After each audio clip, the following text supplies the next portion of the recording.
Funding for this edition of Think Tank with Steve Adubato has been provided by Horizon Blue Cross Blue Shield of New Jersey. Here when you need us most. The Healthcare Foundation of New Jersey. Citizens Philanthropic Foundation. The New Jersey Education Association. Atlantic Health System, making healthy easier. New Jersey's Clean Energy Program, lighting the way to a clean energy future. PSEG Foundation. NJM Insurance Group, serving New Jersey's drivers, homeowners, and business owners for more than 100 years. And by IBEW Local 102, lighting the path, leading the way. Promotional support provided by the New Jersey Business and Industry Association and by New Jersey Globe.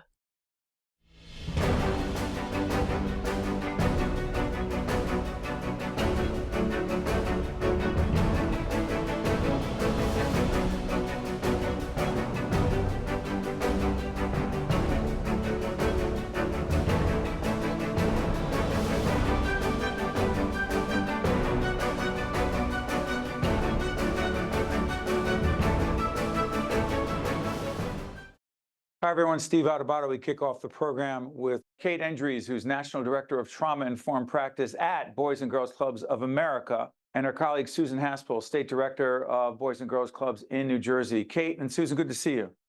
Good to see you. Thanks for having us.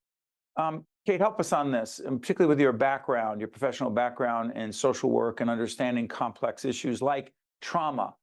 Define trauma for us first, and then let's talk about what Boys and Girls Clubs in New Jersey, Newark, and America are doing to address trauma among countless young men and women.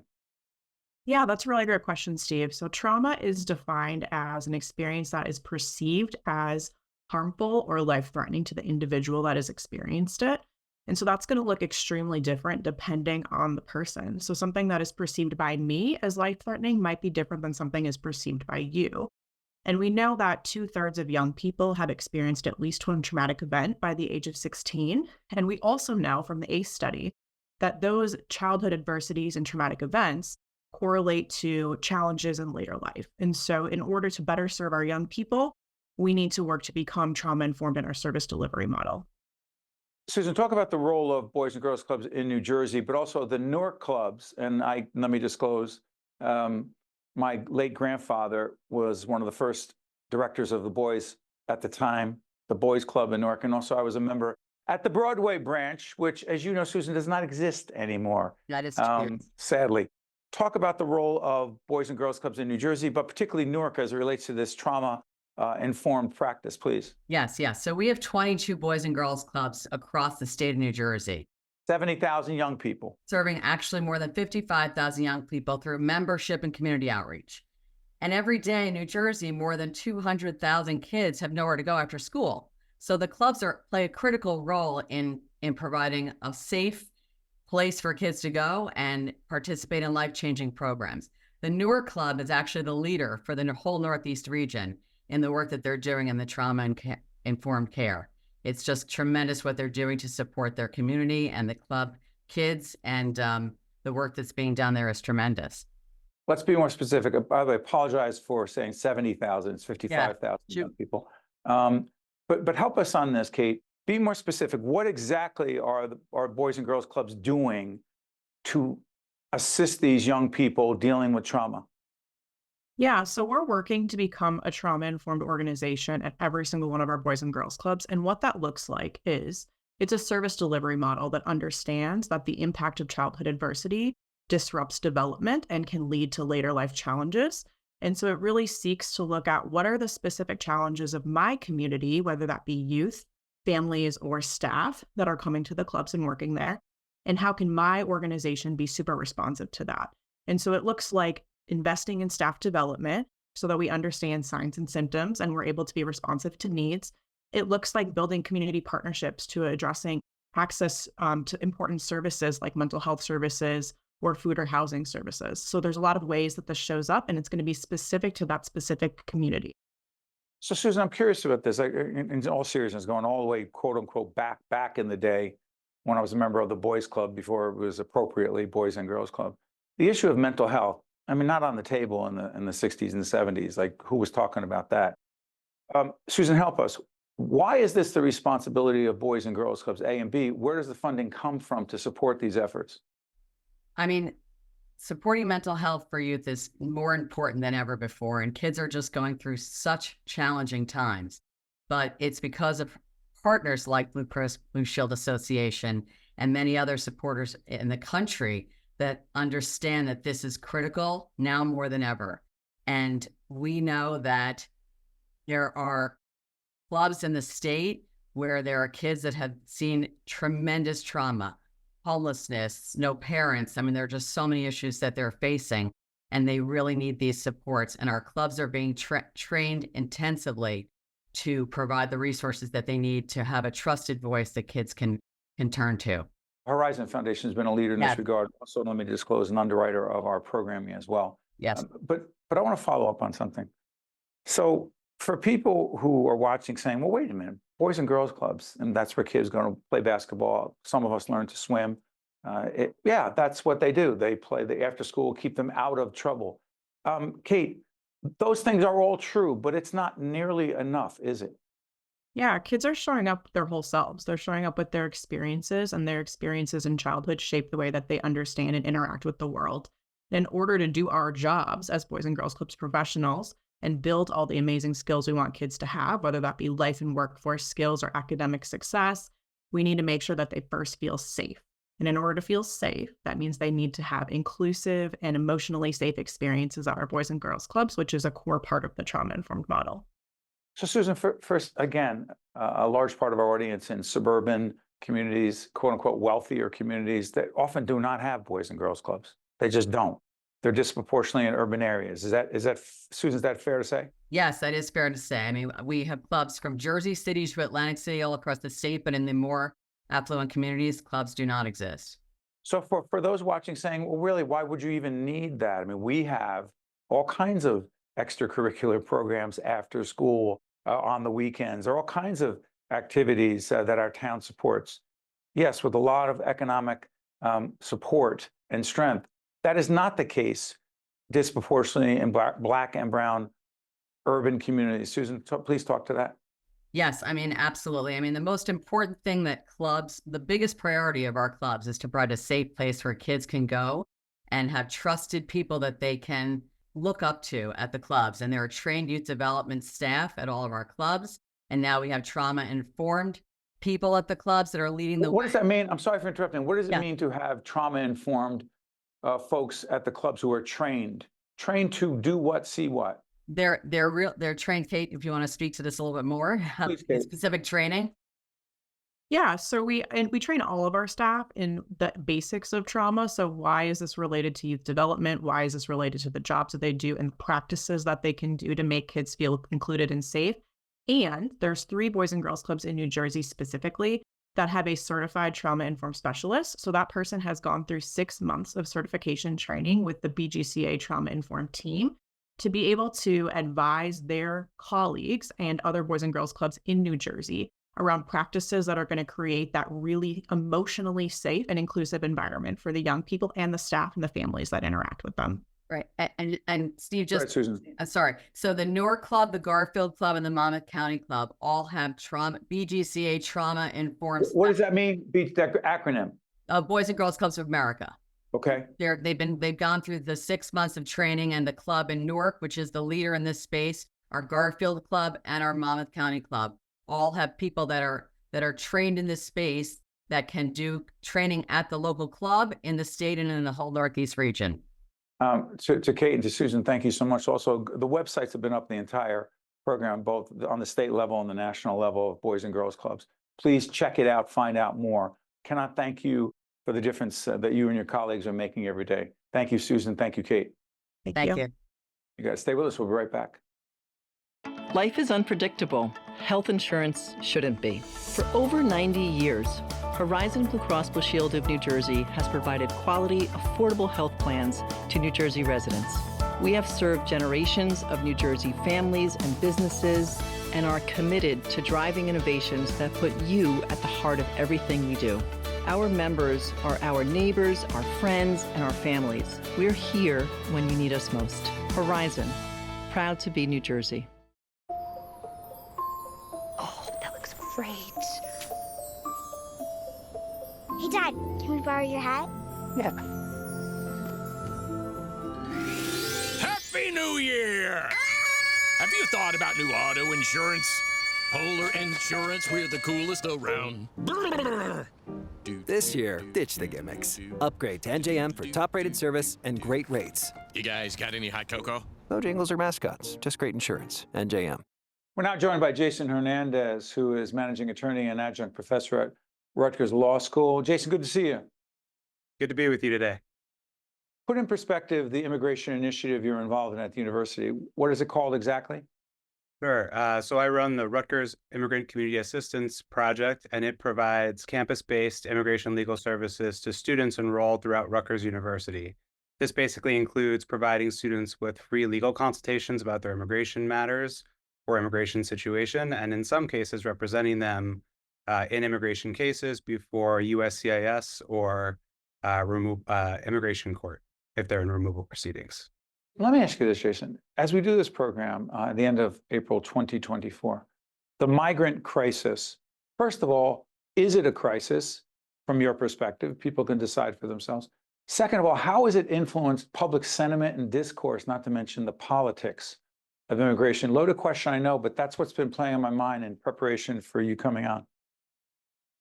So I guess it depends on what you mean when you say the migrant crisis. If we're Do talking you think there's a migrant crisis of communities being overrun by people who are coming into the country, the border issue, if you will, again, and taking away services and creating problems in urban communities throughout this country? Do you think that's a crisis?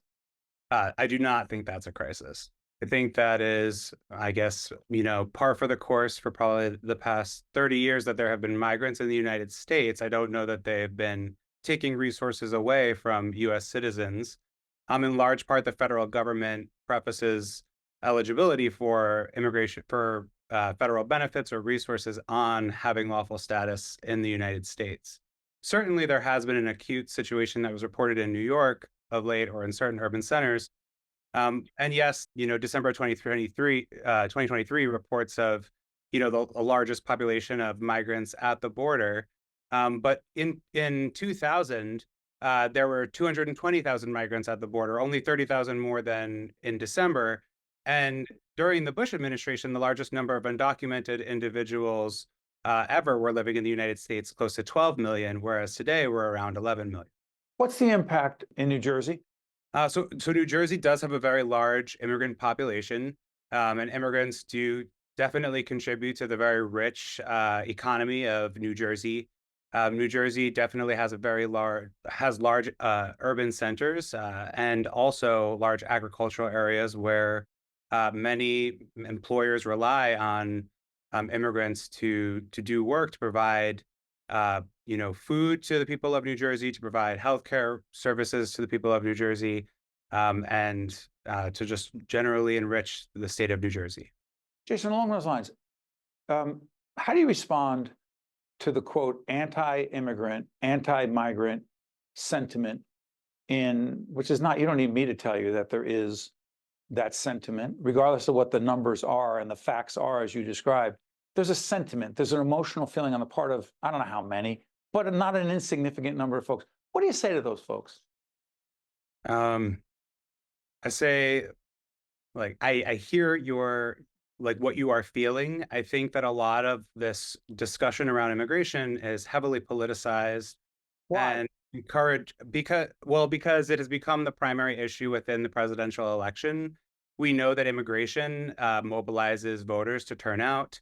And also immigration is just a political beast because Congress sets policies around immigration. And so by nature, politics feed into the laws that are immigration laws.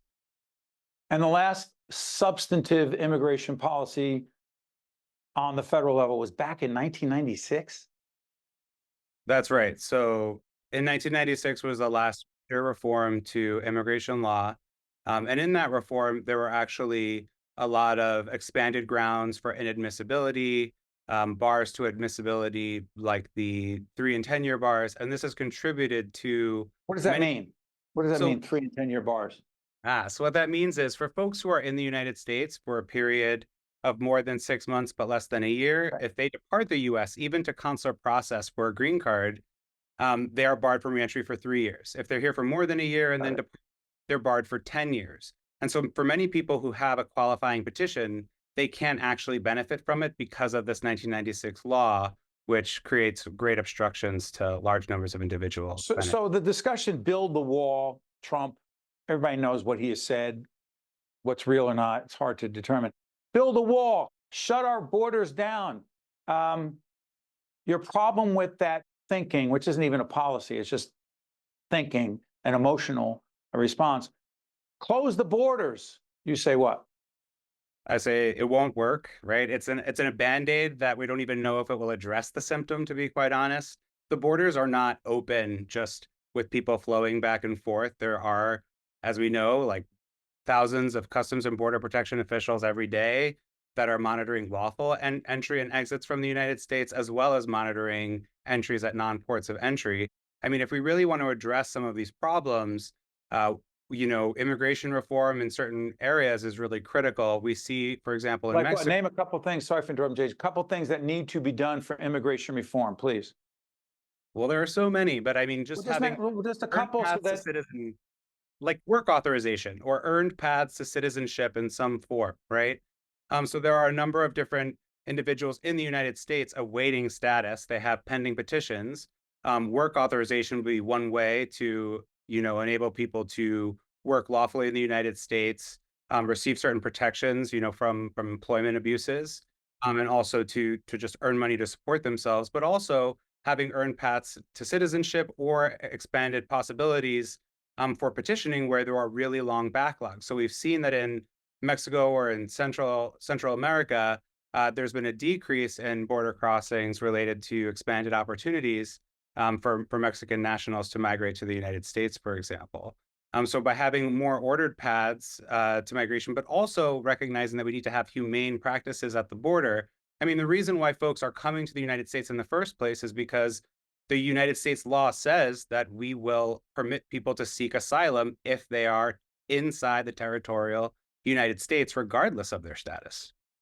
To your point, you said there are a lot of things that need to be done. The reason I asked for a couple is because nothing has been done.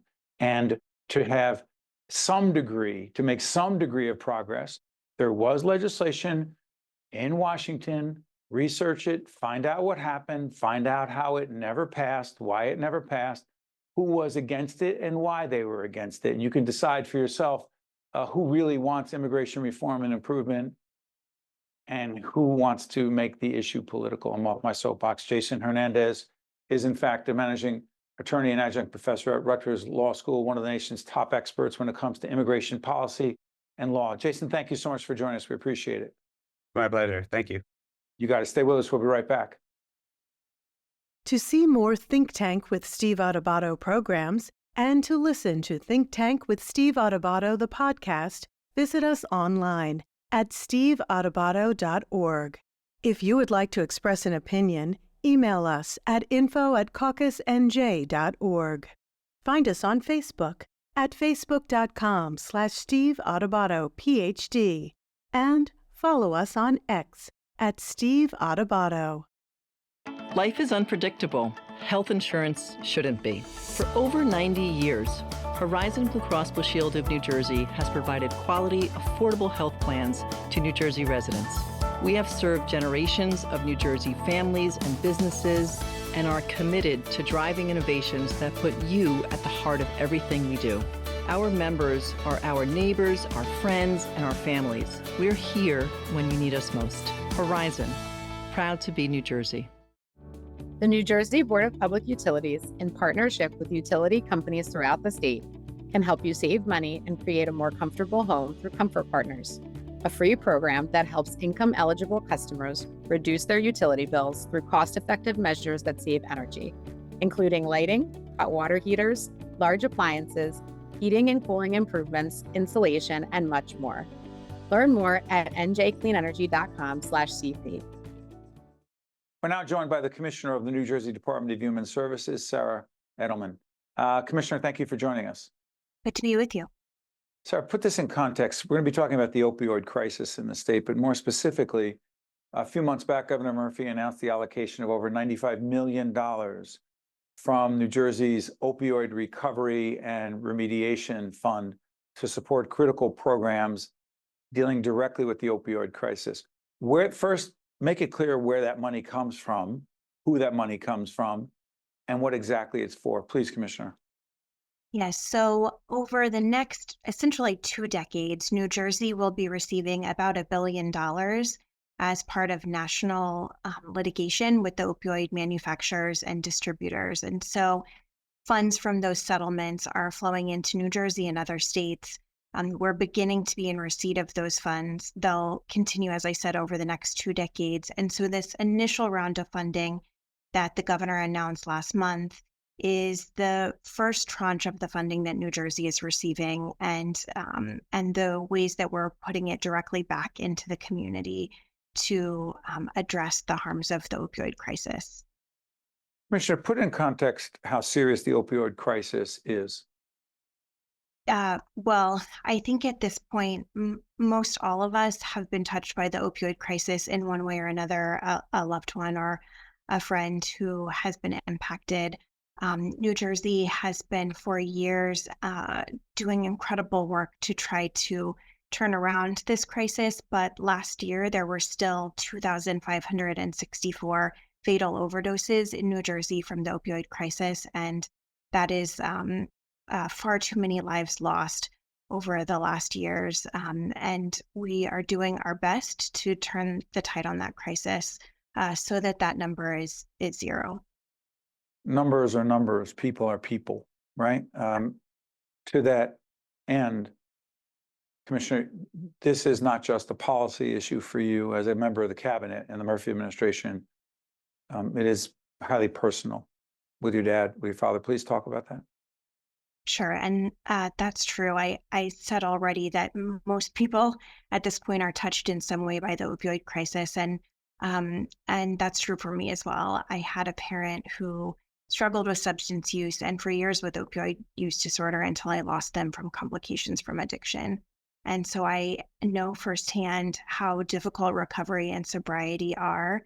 As a child and later as a caregiver, I know firsthand the hope and the devastation that comes with the highs and low points of that journey. And I know that for loved ones, you may want your loved one to be at a place in their treatment and recovery. And no matter how much you hope for that, it really takes the individual who's suffering to be ready. And that's such a struggle. And I think for many people, there is so much stigma and shame around addiction that it really takes its toll and it robs people of their dignity. And I have seen and experienced that with my own father, and it's heartbreaking. Commissioner, go back to the stigma issue. With all the media attention, with all the public awareness around the opioid crisis, to what degree do you still believe there is a stigma toward those who are struggling and are addicted and dealing with an opioid addiction? To what degree do you believe there's a stigma there versus a degree of empathy and compassion?